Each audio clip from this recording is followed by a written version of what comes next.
சோறு, நாட்டுக்கோழி கறி குழம்பு, இது கத்திரிக்காய் குழம்பு, இது முள்ளங்கி குழம்பு, இது மரவள்ளி கிழங்கு.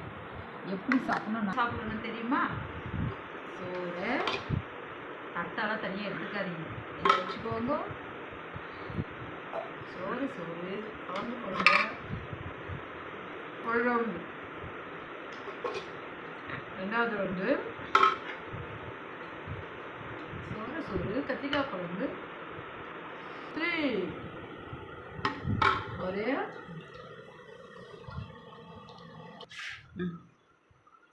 மூணாவது நம்மளுக்கு யாரும் கூப்பிட்டுக்காங்க, நம்மளே சாப்பிடணும்.